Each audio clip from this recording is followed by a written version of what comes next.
guys, welcome. Welcome to the Story-Worthy Hour of Power.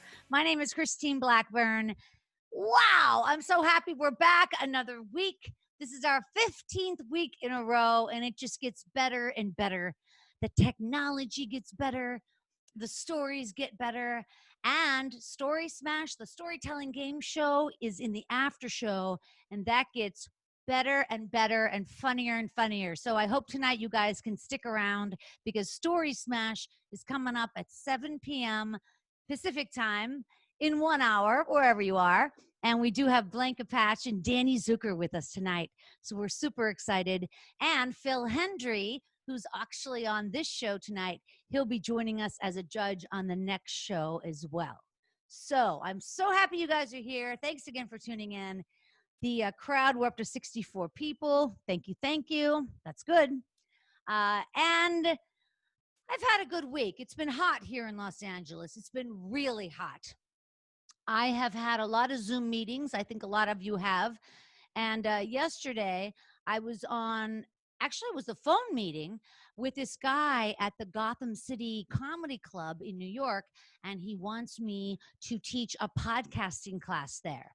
So I was very excited, because of course I want to do this, and I've taught many classes. So I was on the phone with him, and I kept telling him things like, Tony, Storyworthy's been around for over 10 years. And Tony, I've taught hundreds of people how to podcast. And Tony, I've given all sorts of courses on storytelling and how to interview, as well as podcasting. And we talk. And now the whole 30 minutes we've been talking. And finally, we're going to hang up. And the guy says to me on the phone, he goes, Christine, just one more thing. My name is Andy. Thank you. Good night. Drive safe. Drive the veal. Yeah, that's how that went. I don't know if I got the job yet or not, but I hope I do. I may just have it.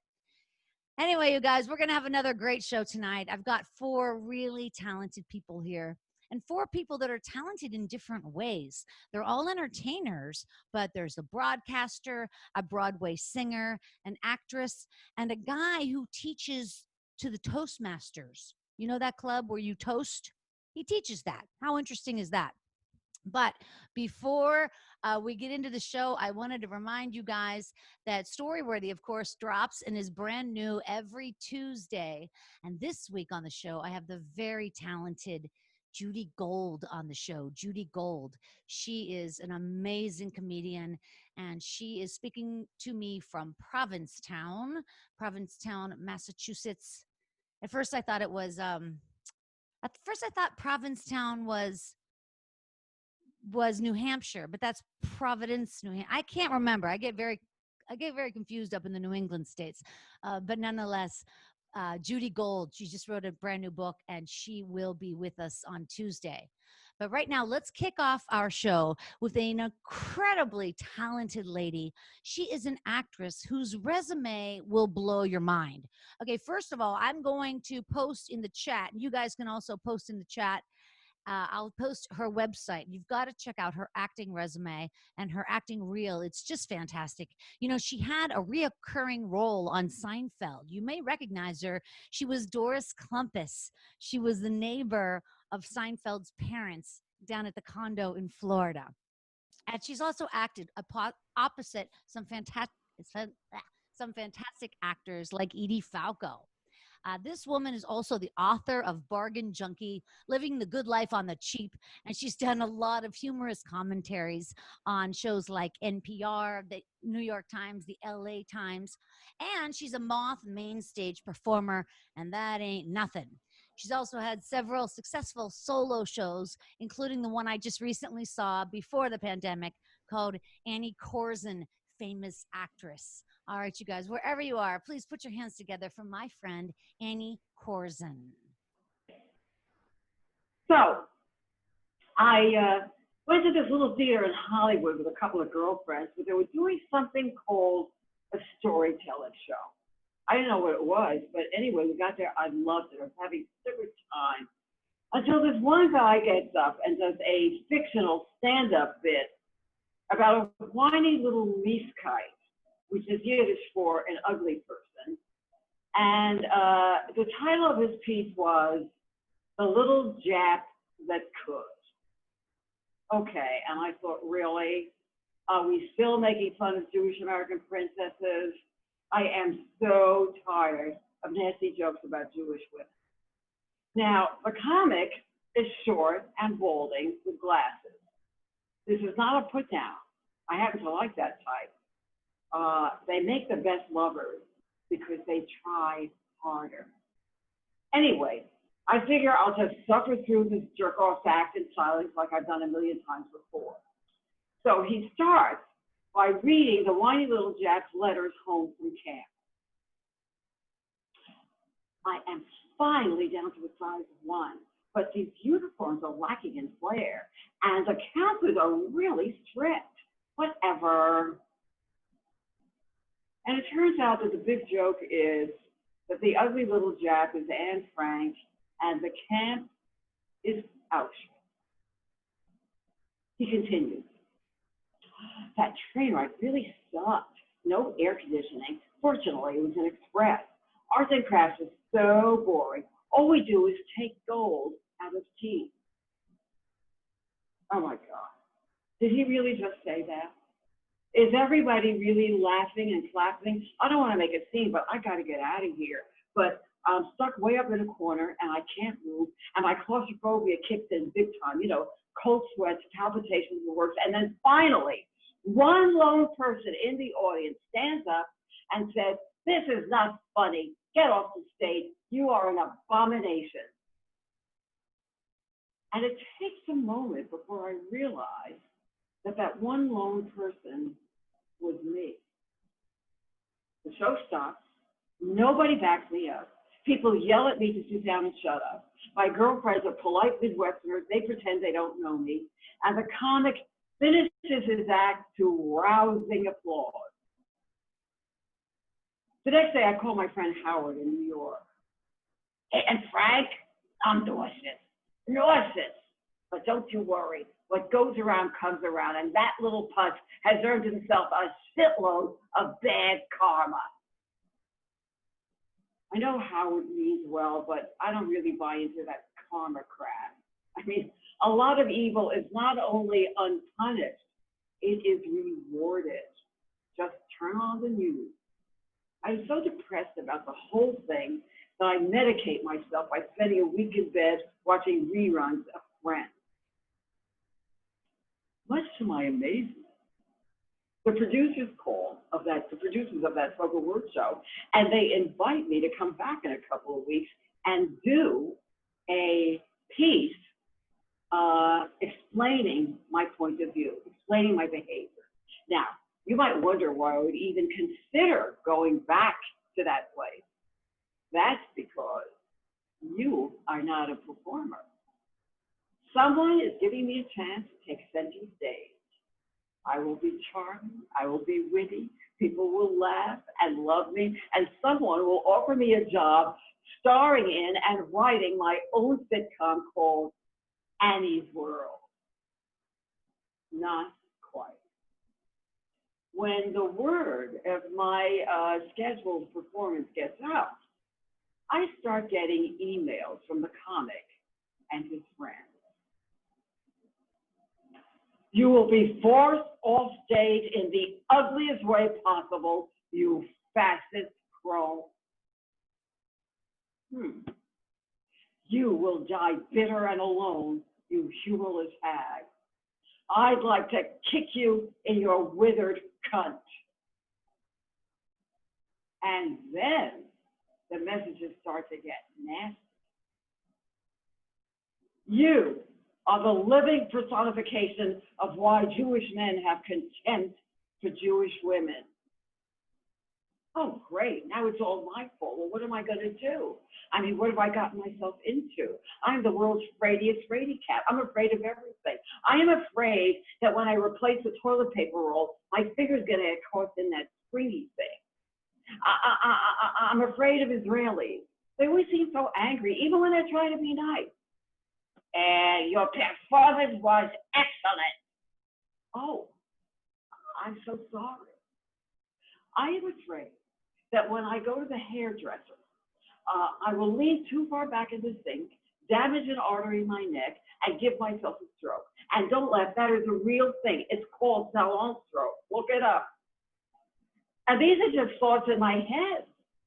Now, in the real world, I'm getting serious threats of bodily violence from the world's most ruthless terrorist group, Angry Comics. What am I going to do? Should I cancel? My friends advise me this way and that. My husband, Benny, says you have to follow your own instincts. But as always, the loudest voice is the one in my head of my mother, whose lifelong mantra was, be careful, watch out, it could be dangerous. But then I suddenly remembered that back in the Bronx, my mama shocked all the neighbors in our building by daring to insist that the Rosenbergs did not deserve to be executed. And they all ganged up on her and called her a dirty communist and barred her from the Mahjong group, but she did not back down. And I thought, if my frightened, phobic, fearful little immigrant mother could find the courage to stand up to a bunch of bullies, well, maybe I could do the same. So I decide to re-enter the lion's den and speak my mind. I couldn't eat or sleep for 2 weeks leading up to the performance, which was great because I lost a couple of pounds. We got extra police patrol in case of a disturbance, and the theater placed a big burly bodyguard next to me on the stage. The theater was packed. The crowd was raucous. I spoke. I said, I believe that comedy is an art, and art should make you feel good about being alive. But that comics piece made me want to kill myself.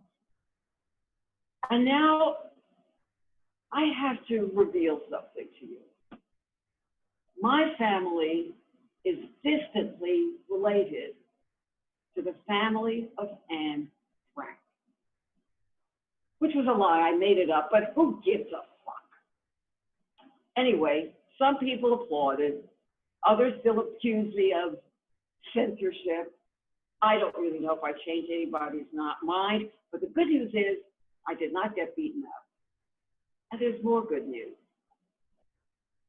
I don't know if Howard was right about that karma crap. I don't know if that comic had to spend every day of the rest of his life prepping for a colonoscopy.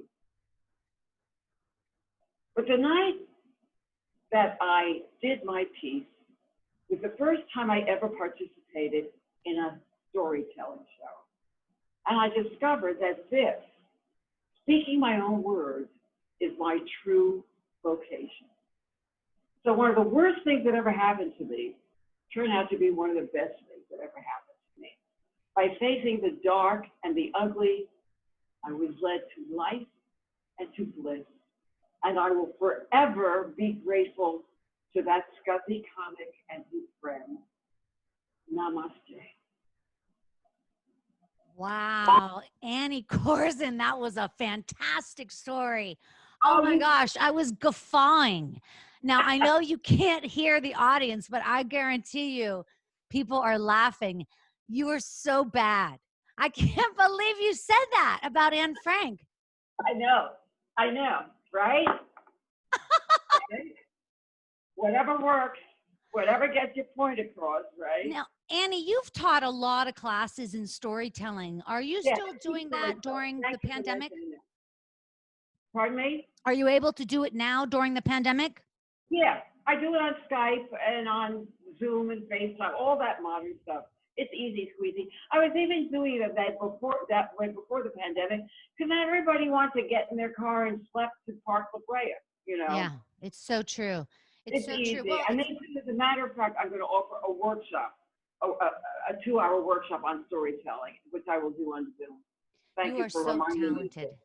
You're amazing, Annie. You're so talented. Thank you so much. I really appreciate it. It's always a pleasure. Tell Benny I said hi, okay? I sure will. Good. All right, you guys. Thank myself now. Yeah, sure. Okay, bye, everybody. Stick around, but stick around. Watch the show. Oh, yes, and by the way, you forgot to mention, I'm going to be a judge later. Yeah, that's right. She's coming back to judge as well. Because Annie, you've been on Story Smash before as a judge, so we're definitely going to tune in for your opinion as well. Yay! Thank you. So watch out, because I'm really tough. Okay, yeah, she is tough. All right, you guys, this next guy coming up, he's a storyteller who's performed storytelling here in Los Angeles and also New York City. Currently, he is one half of Arts and Entertainment with Chris and Randall. Arts and Entertainment with Chris and Randall. It's available wherever you guys hear your podcasts. And he also teaches people how to give toasts. So, folks, wherever you are, raise your glass to my friend, Chris Korbel. Now you hear me. All right. Thank you so much for that wonderful introduction. I was at a loss for words, apparently, but now I'm unmuted. Yeah, I love ceremonies. You know what? I know it's an incredibly hot day, but I love Christmas. And one of the reasons why I love Christmas is because my birthday is 2 days after Christmas. And normally, whenever Christmas comes, even though I live here in LA, I'm back in New York City, and I'm with a lot of my New York City friends. And my mom, she takes us out for a big Italian dinner to this place on Broadway called Carmine's. They have these giant family-sized portions. It's a big place, lots of people having birthdays all at the same time. And for 5 years running, and I don't know why this is, but for 5 years running, I always get the same waiter. There's like 20 waiters there, but I always get this guy. His name is Vinny. He's got like a silver goatee. He, when he's not a high-paid New York City waiter, he is in metal bands, and he is just so cool. And every year he comes, he waits on our table, and every year I remind him that he was our waiter last year, and every year he cannot remember. And I said, Vinny, well, I bet next year, Vinny, you're gonna remember for sure. And he looks at the cake, and he looks at the number on my cake, and he looks at me in a way that makes me realize the fact that I know Black Mountain, Arkansas is no longer going to buy me cool points. He says, man, you don't want to be here for that. And I kind of knew as the years went by that this was going to finally happen to me, but I am now 366 days from turning 50. Now, in my mind, I thought by the time I was 50, I would have this beautiful mansion in Bel Air. I'd have my own TV series. I would be married to TV actress Amy Ryan. We'd have 2 wonderful children, one of whom was a son. He's a learning disabled, but he's very good at athletics. I have a daughter. She wants to go to NYU all across the country, and that's kind of stressful. But they all get together in our little van, and they surprise me with this dinner where all my friends show up, and there's dancing and there's music, and I get a bottle of scotch and golf clubs. And that's how I thought 50 would be for me. But the truth is, I live by myself in a rent-controlled apartment. I have a bootleg copy of Final Draft, no kids, no family. The last girlfriend I had broke up with me because she said I was just too old to be coasting on potential. And now, 52 weeks from now, I'm going to turn 50. And I'm at my mom's place. She lives 90 minutes away in the Hudson Valley. And I'm looking at a Celestial Seasoning tea. And I remember something my friend Pete said, that where you turn your birthday, where you turn 50, there's a cosmic alignment. It's called the cosmic return. And where you turn 50, that sets the tone for the rest of the year. And I realized he turned 50 in Bora Bora. And I know another guy who turned 50 in Paris, and another guy who turned 50 in Nepal. And the one thing they all have in common is they're very successful, both personally and professionally. So I say to my mom, I said, you know what, Mom, I think next year I just want to go away for my 50th birthday. And she says, Chris, that's a great idea. You know what? I'll even pay for it. Wow, that is so nice. I say, thank you, Mom. She said, no, of course. I want to get out of New York City as well. It's not where I want to be in the wintertime. Oh my God. The thought of turning 50 by myself with just my mom alone has got to be the saddest possible 50th birthday scenario I could imagine. So I go, you know what? I got 52 weeks. I'm just going to get it in gear. And you can imagine if you grew up in the 80s, you know, imagine this is like a training sequence where there's just like, I don't, Maniac by Michael Cimbello. And you can just see me. I'm like learning how to drive a car because I don't know how to drive a car. And I'm going on a diet to lose 30 pounds. And I am dating women on every single imaginable dating site, Tinder, Bumble, Hinge, Farmers, even though I don't own a farm, whatever it is, I'm out there. And finally, I meet this girl. She is really fun. She is a holistic therapist. She comes from a pretty prominent entertainment family here in Los Angeles. And the best part about her is she is only 3 months older than me. So that means I'm gonna get to plan her 50th birthday. And I remember, I go, we're having dinner, maybe a few weeks beforehand, about 2 weeks before she turns 50. I said, hey, what would you like to do for your 50th birthday? And it turns out she already had planned to just go to Palm Springs for the night and stay at a spa with her mom. This is a girl who could have done anything she wanted, and all she's doing is a day trip with her mom to Palm Springs. And I said, why would you do that with your mom? And he said, well, you know, she was the one who was with me when I started out 50 years ago. It's only fair that she be the one when I celebrate. And I thought, wow, what a nice person. I said, you are so much better than me. And it turns out she realized the same thing because pretty soon after she dumped me. And now it is 8 weeks before my 50th birthday. And I mean, I could theoretically find a woman, fall in love, and go to Bali. Not really, but I write that down as a possible romantic comedy screenplay, just in case I ever get around to it. Or I could go to Bali by myself, but that just sounds depressing. So 8 weeks later, I find myself in a bar in Boston in Fenway Park, right outside of the baseball stadium, with my 2 closest friends, Rob and Stu, and we're the only 2 people over the age of 25, and all these kids are dancing, and I hear a classic tune by this band, and I hear, all I want to do is want to zing, zing, zing, zoom, zoom, ah. And thanks to the 5 Spice Girls, that is a song that takes me to the age of 50. It is now midnight. I get up in the morning, I go for a little walk. I find where my hotel is right by where the Boston Tea Party is. I stand across from the Boston Tea Party site. It is exactly 242 years older than me, which makes me feel a little bit younger. And Boston's a great time, but what me and my friends don't really understand is Boston traffic is insane. So now we're about to be late for our birthday dinner in New York City.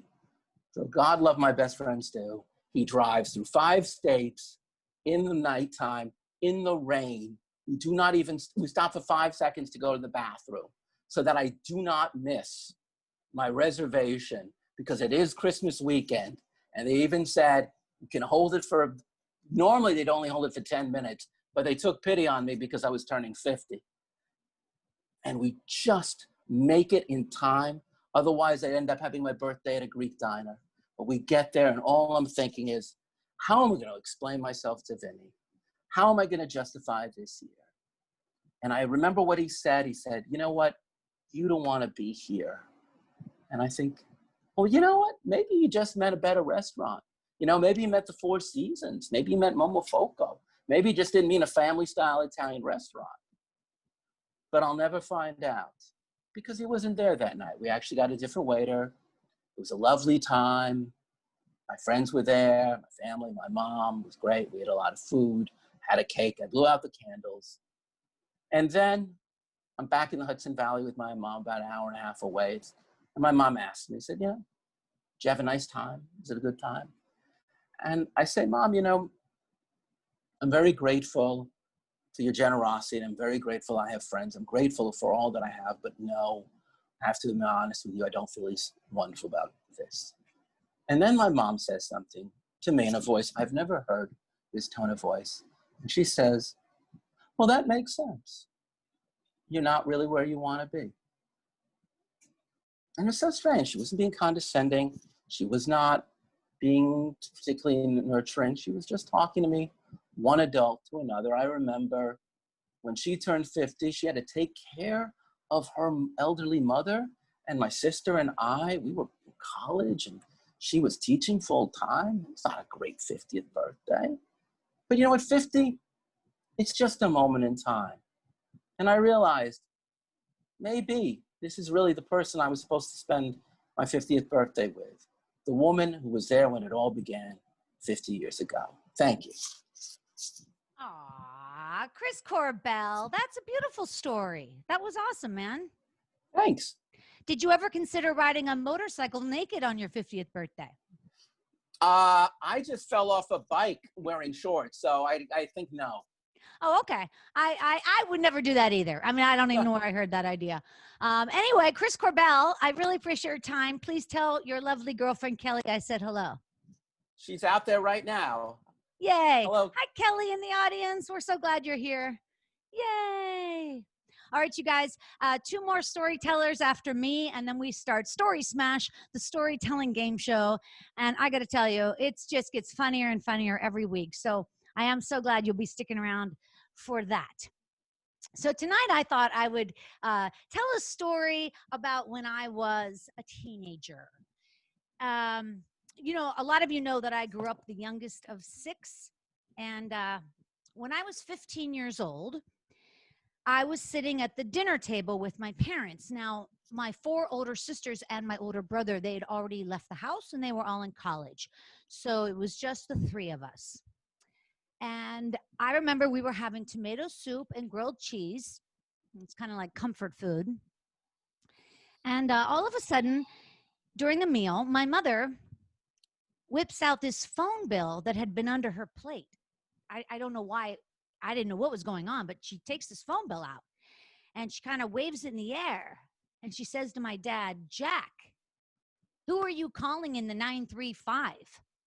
We don't know anybody in the 935. We're 443. See, we were in the 443 area code. And I looked at my dad and he looked guilty for a second. And then he looked down at his soup and he paused. And then he got up. He didn't say anything. He just walked back the hallway to his closet. And I heard him shuffling around. And then he passed by the table with a garment bag and he left. So nobody said anything at the dinner table. My mom didn't say anything. I didn't say anything. And the next day when I got home from school, I came in the front door and I saw that my dad's closet door was cracked open. And I walked down the hallway. I opened the closet and it was empty. There were no more suits, no more dress shirts, none of my dad's ties. The closet was empty. And then that night at dinner, it was just, my mom and I. So we had gone from 8 to 3 to 2. And we sat there in silence until my mother said, your father left us. He doesn't love us anymore. Oh. And then she cleared the table and she did the dishes. Turns out my dad had moved in with the lady from the 935. It was his tennis partner. And I didn't know what to think, I mean, I was really mad at him, obviously, but he wasn't there to be mad at. So I got really angry with my mother, why did she let him leave? Why couldn't she be a better wife? So after that, the rules in the house kind of went out the window, and so did all of my parental guidance. Now, I was never a great student, but now I became a horrible student. I quit the cheerleading squad, student council, and the talent show. I skipped school all the time. Like, I would take the school bus to school, and then I'd get off the bus, and I'd just walk across the street where there was a golf course, and I'd golf all day. I skipped school 27 days my senior year of high school.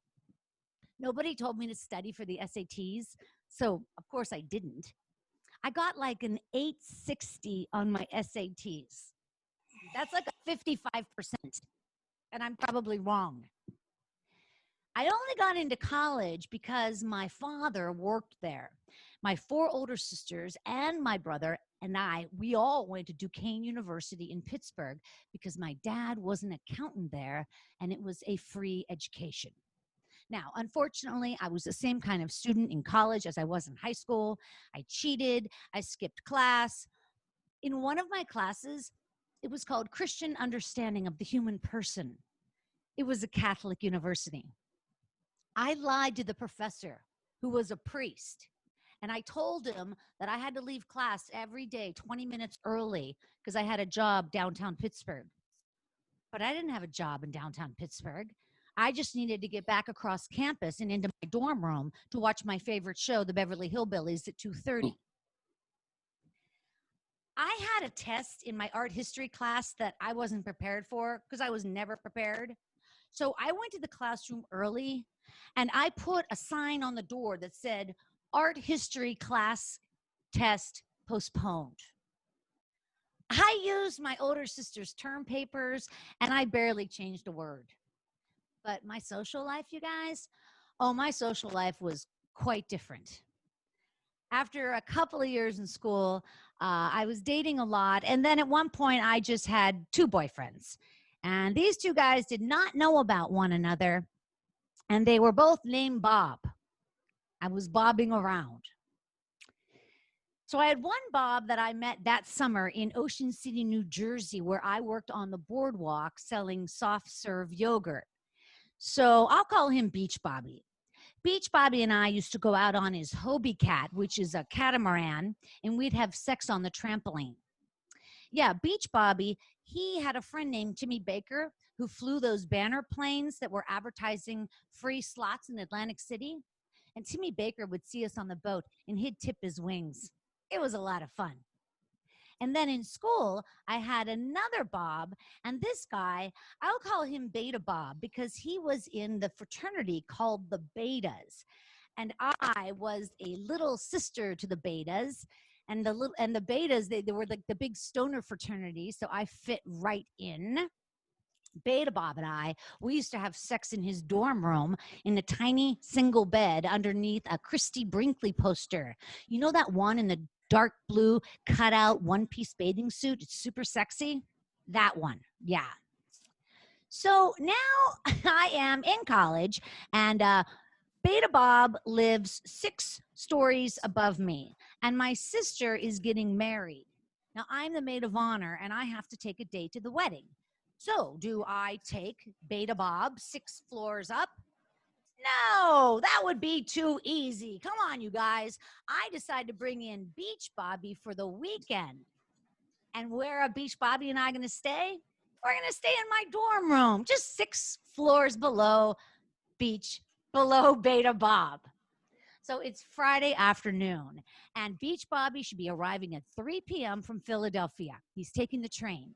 So I'm in my dorm room, and I am waiting for the phone to ring, and then I'll go down to the lobby, and I will sign him in, and he'll come up to my room, and then we'll go to the rehearsal dinner.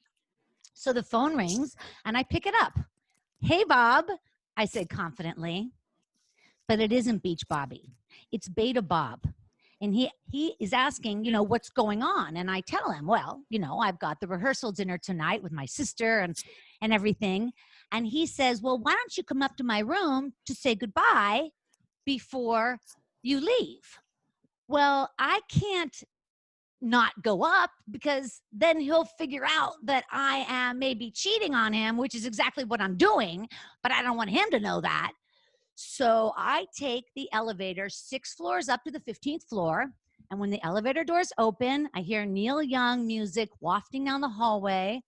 And Neil Young music has always been and always is my favorite sexy time music. And so when I get back to Beta Bob's room, I knock on the door. He opens the door. And you guys, he's like an athlete and he's beautiful and he has his shirt off. And he starts hugging me and kissing me. And then the next thing you know, we're underneath the Christy Brinkley poster and, we're going at it. So then I have to get out of there because the clock, it's now like 3:15 and I know Beach Bobby has probably arrived. So I scramble out of Beta Bob's room and I get to the elevator and I take it 15 floors down to the bottom floor. The doors open up in the lobby, and sure enough, there's Beach Bobby with his luggage and flowers for me. And then I sign him in. And 10 minutes later, we're up in my dorm room on the 9th floor, and I pop in the cassette of Heart of Gold, and now Beach Bobby and I are having sex in my dorm room. The next thing that happens is you hear a loud knock on the door. Christy, you home? Christy, you in there? I froze. Beach Bobby froze. Hey, Christy, you in there? I couldn't move. I thought, oh my God, this is it. This is it. I am going to get busted, and they're both finding out, and I'm an asshole, and I can't believe I did this. And then the knocking stops, and it goes away. And I tell Beach Bobby it was probably this friend of mine on the 7th floor who wasn't feeling well, and I should probably go check on him. So now I get my clothes on, and I take the stairs six floors up from the 9th floor, 6 floors up to the 15th floor. I run up the stairs as fast as I can. I run back to Beta Bob's room, and he flings open the door and he says, I heard you. I know what you were doing. And I say, what? And he says, I heard you having sex in your room. And I'm like, what are you talking about? I haven't even been in my room. I was down on the 7th floor with a friend of mine who's not feeling good. What are you talking about? What? And here's the thing, you guys. He believed me. I got away with it. I was like such a good liar. I was such a cheater. It's like I was my dad. And then that weekend, I went to my sister's wedding, of course. And I watched my sister take her wedding vows. And I thought to myself, I am the worst person on earth. And I'm going to be 20 years old next month. And I'm a horrible person. And I have learned nothing. And now I'm the asshole. And that's kind of how it stayed for a couple more years until well, you've heard my stories. I ended up getting married. And then he got another girl pregnant within a year. But anyway, you guys, all of these are very interesting, true stories. And I am just thrilled that you guys come week after week and listen to my tales. Yeah, that one was a little warped, I know. But there it is. I was a kid. Forgive me. All right, you guys. Yeah, go ahead. Tell me in the chat room what a slut I am. Go ahead. Tell me. Come on. Anyway, that was a long time ago. All right, you guys. I'm going to bring up another amazing person who is going to be telling a story. She is fantastic. I've worked with her many, many times. She's known for many things, I have to say. If you love musicals like I do, then you may have loved her in Les Miserables. She was also on Fiddler on the Roof and Into the Woods. And kids love her role of Becky Bickelhoff on Disney's Liv and Maddie. My daughter loved that show, Rena. And a lot of you guys out there may have seen her on Veep with you know who, Julia Louis-Dreyfus, and on Shameless. And then if you're a gamer, you've probably heard her on many, many, many different games on Nintendo. Now, she's getting ready to release a world-changing album. I kid you not. This is of Sesame Street music. It's called Imagine That, the Sesame Street music of Joe Raposo and Jeff Moss, featuring Rena Strober, Jason Alexander, French Stewart, M.L. Woolley, and DOTS, the Blind Children's Choir. The proceeds will be going to the Guide Dogs of America. Rena does a lot of work with the blind. She's an amazing person, and the album is already winning awards and garnering incredible reviews. You guys, please welcome my friend, Rena Strober. This is so neat. Look at me being shameless here. Imagine that. Christine, I love you so much. Oh my God, I feel very honored to be on this panel. I'm going to do a story that honors some of the great comedians in the world. We lost Carl Reiner recently. I've just decided that Mel Brooks can never go anywhere. So I just want to keep telling stories about that generation of comics. About 7 years ago, and this is a different story, I started to visit Sid Caesar every week and sing to him by his bedside. And I became very close with him and his family, and I was with him throughout the last year of his life. However, at the same time I was doing that, I was the musical director of an elementary school production of You're a Good Man, Charlie Brown. I had moved from New York to LA about 10 years ago and was pretty broke. So I took every job and any job. So I was broke, but I was musical directing that show. And it basically consisted of telling kids to stop pulling their dicks. Elementary school, sorry, don't say dick. This is why I don't have that job anymore. You tell them to stop picking their nose. You tell them to stop scratching. You tell them to turn around because the audience is this way. So it was stressful and didn't pay that great. So after rehearsal one day, I decided I needed a drink, but I was broke, so I needed a place with happy hour. So it was on the West Side, and I only tell you this because Sid lived on the West Side, and this school was on the West Side. And I found this Italian restaurant. It was like 4:45, and it said happy hour. So I walk in, and the bar was empty. The restaurant was empty. There was a round table in the back that had some people, but I sit down, and for like $9, I got a glass of wine and a little pizza. And I was like, this is the best.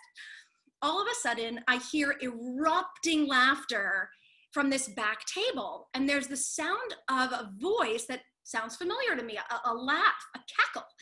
And I think, and I say, excuse me, bartender, is that who I think it is? And he goes, mm-hmm. At that back table was Carol Burnett.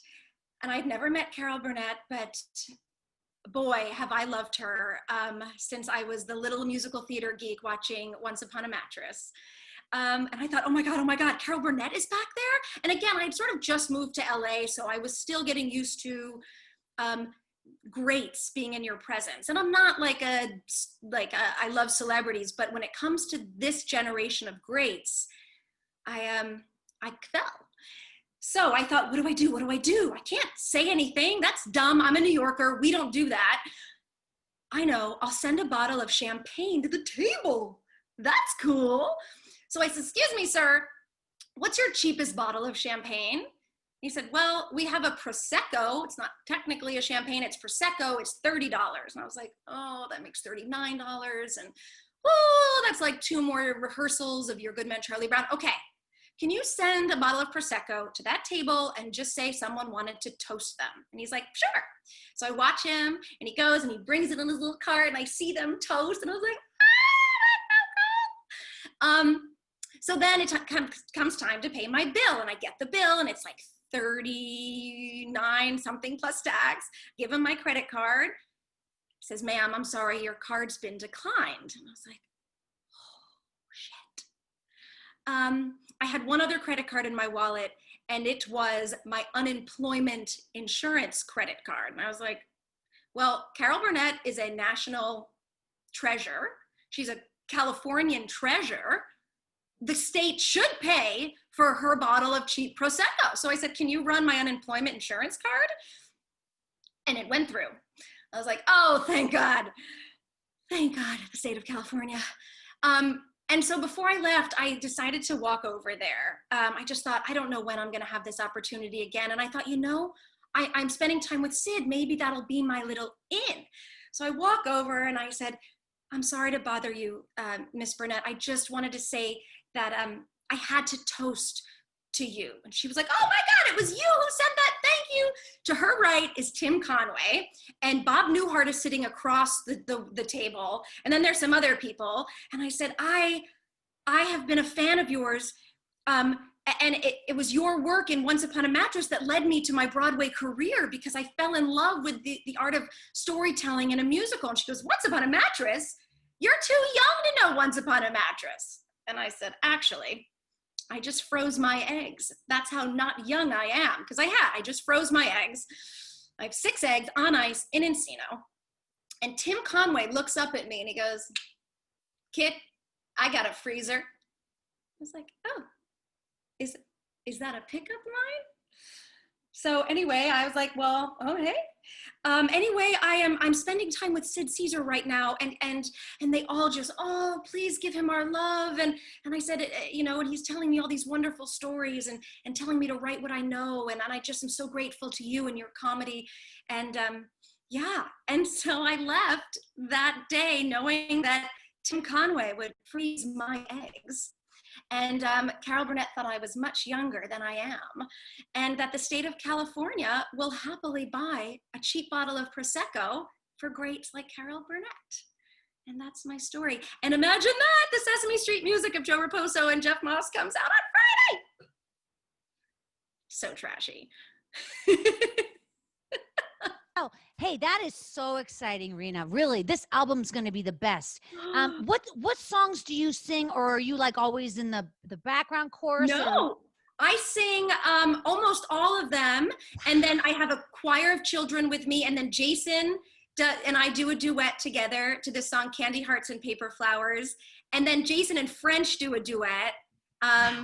It's a mix. It's me, and then I'm sprinkled in there, and then a lot of incredible singers. Now, does somebody sing that song that went like, "Somebody come and play"? It's my opening song. Oh, will you sing just Somebody a minute? Just a minute. Come and play today. Somebody's come and smile the smiles, laugh the laughs. It won't take long. I should know the lyrics. Somebody come and play today. Oh man, that is so beautiful.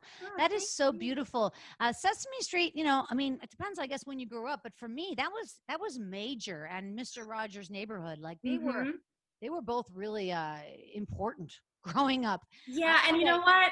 I think the world needs it right now more than anything. We just need like that reminder of how simple and pure that stuff is. Yeah, exactly. Thank you for that, Rena. And also, I'm going to post something right now in the chat. Boom, I just posted it. And that is Rena Strober singing Ozzy Osbourne's Crazy Train. Oh my God. And it's one of my favorite videos of all time. Rena, come on, man. That is the best. It's the Wizard of Ozzy. So check that out. It is just adorable. Rena, you're such a talent. Amazing. Thank you. I'll see you back here for the game show. Thanks, Rena. Okay, you guys, this is so exciting. Our final storyteller is here tonight, and he is, I got to tell you, he's been in my life for over 23 years. First, I was just a fan. I was a rabid fan of Phil's. And then he actually became my friend. And it's like a dream come true. I love him so much. He's a broadcaster and a voiceover actor. He's also a comedy actor and truly a legend. Now, his show, The World of Phil Hendrie, is live every week. And I listen to every episode. I highly recommend you guys do the same. In fact, I'll put the links in the chat room. Now, you've heard his voice, you guys, on television shows like Rick and Morty, F is for Family, Napoleon Dynamite, the TV series, and King of the Hill. And then a lot of people don't realize he's actually a very fine actor. And he's done episodes of Modern Family and Marin, The Connors, and New Girl, and many, many other television shows. He's just incredible, and he's my friend, and he'll be judging Story Smash tonight as well. So please, you guys, put your hands together wherever you are for the amazing Phil Hendrie. Truth is your bitch. Yeah. Christine, thank you very much. This is a story from California. I grew up in California. I grew up in the environs and suburbs of Los Angeles. And this is from when I was very young. And it's a little bit of a story out of my life. It ain't that much of a big dramatic thing, but it was pretty funny. I went down to Seal Beach. Seal Beach is a little suburb of Los Angeles as well, going into Orange County. And I went down there to play poker one day. And I was going to play poker in the afternoon with some friends of mine. We were all young dudes at the time. And one of my friends, an acquaintance, I should say, was a sports writer named John Beyrouti, who worked for the Herald Examiner. Some of you old timers may remember the old LA Herald Examiner. It was a great sports page. Not a bad newspaper either, but it went the way of, a lot of newspapers, only about 10 years, maybe 10 years or 20 years sooner than most of the papers went away. But John was a sports writer. He also was a horse racing handicapper. And every day you could open up the newspaper in those days and you could see all these different names of guys who would handicap these, excuse me, reaching for my glasses, who had handicapped the races. And so John was one of those dudes, and we went down to shoot cards with this guy every now and again. So you can imagine 4 or 5 guys sitting around a table in the living room of his modest apartment in Seal Beach, California.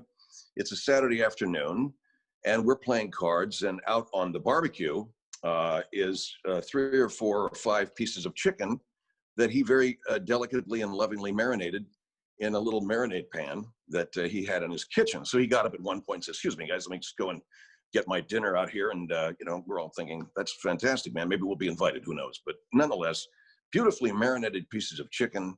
He puts them on this kettle barbecue, and it is there that they begin to barbecue. They begin to cook as we go back to our card game. And as we're playing cards and we're discussing the news of the day or whatever the hell, probably sports for all I know, I'm the only guy to do this. And the proof is the fact that I'm the only guy that actually saw it happen. As I looked to my left out the open front door of John's apartment, because it was one of those modest apartments where he had his apartment that everybody shared a courtyard kind of thing. And out in front of his front door, he had his little kettle barbecue. And I look out there and I see coming down from the balcony above a fishing line with a hook on it. And it's lowering and lowering. And for some reason, probably because I'm a little bit sadistic, or maybe just because I thought it was pretty funny, I didn't say anything. I watched as we're playing cards and guys are winning, guys are losing. I probably was losing, or at least folding in a lot of these hands, because I was checking out this fishing line with the hook on it, coming down from the balcony above, right down to the grill of John's barbecue. Now, I was very much in admiration of the person's depth perception, because I don't know how from above you judge just how far you need to lower the hook on a fishing line to hit a barbecue, because it could go through the grate and you've just burned up the fishing line and the hook. But nonetheless, this chap was able to judge how far down that hook should go. Still, nobody's seeing this. I'm the only one. I'm watching, I'm shooting cards. Everybody very intent. People are losing money, getting pissed off, so they're not interested in the barbecue. And I see this cat, whoever this guy or woman was, hook one chicken breast and then very expertly drag it across the grill and bump it up against the side of this kettle barbecue and secure the hook, because you can't just lift it up. You got to make sure that hook is in pretty solid. And the hook goes into that chicken. And then he began the very slow extraction of this chicken from barbecue. Now, the card playing is going on. The chicken is elevating. I'm watching this, and things are getting a little heated. The chicken has almost reached that point of the balcony where it's going to disappear from view from the downstairs from John, and that chicken will be gone and into the hands of whoever that was that had the fishing line. And just about maybe 6 inches from the bottom of that balcony where it would disappear from view, I hear John say, "I can't believe you filled that inside straight, you slut." He throws down, he's talking to another guy, by the way. He throws his cards down, looks up and goes, "My chicken." And he dives across this poker table. I'd like to say that cards and chips were flying everywhere. He avoided all of that, but he dove across this poker table and grabbed that chicken just before it reached, you know, the bottom of that balcony, and quite frankly was out of reach because he was a tall guy, but he still had to jump and grab that piece of chicken. And I hear from the balcony above, "Ha, ha, ha, ha, ha, ha, ha, ha," you know, like that, because obviously it was pretty funny, and the dude almost was successful. But Beiruti says to him or her, pretty sure it was a guy, he goes, "Well, the joke's on you because it wasn't even cooked. You would have had botulism, who knows what, diarrhea for the rest of your life, man. It was a half-cooked piece of chicken." And the guy from above, I'm hearing, or somebody is saying, "Yeah, but that's what microwaves are made for." And he says, "They're not invented yet." That last part I made up. But actually, it was something like, "That's why I have a broiler." The chicken was saved. The laughs were had all around. And I think then the poker game broke up. That is a fairly typical suburban Los Angeles story from the early 1970s from my youth. And I'm very happy to share it with you. I know it was very short. I know Christine is probably in the bathroom now. Oh, Christine, there she is. Phil, you're so funny. So it was a really short story. I'm really sorry, but it was like the funniest thing I could think of today. So Don't be silly. You've told many good stories on Storyworthy. You came on once as Bobby Dooley. You know, Bobby, of course, she had her own game show there for a while, and her own podcast for a while, didn't she? Yeah, she did. Bobby interviewed. She interviewed everybody. She interviewed Joel McHale. She interviewed Patty Arquette. Patricia. I shouldn't call her Pat. Patricia Arquette. Yeah, Pat. No, she goes by Patty, I think. She goes by Patty. She interviewed Patricia Arquette. She interviewed all kinds of people, man. Kevin Pollak. And Hendrie Rollins, that was really awesome because, you know, I love Hendrie. Bobby didn't know who the hell he was, but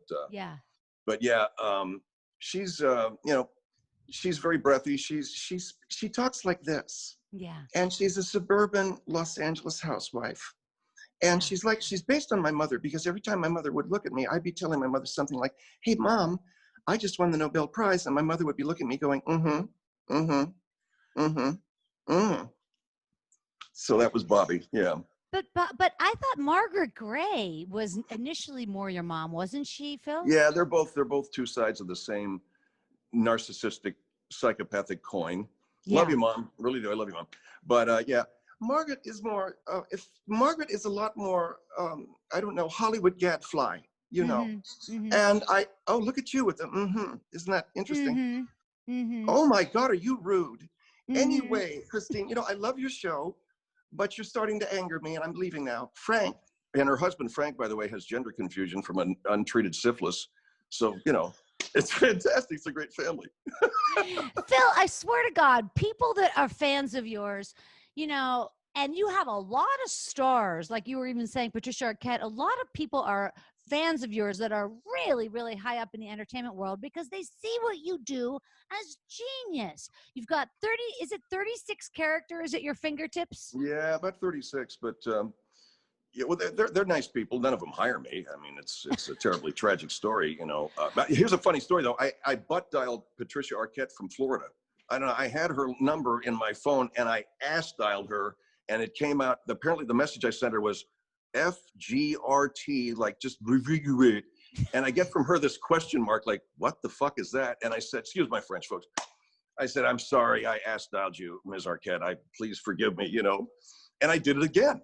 Oh my God. And it turned out so funny. You must have been like a redial. Yeah, I redialed her, and it turned out by mistake I had asterisked her phone number as somebody to call in the event of an emergency.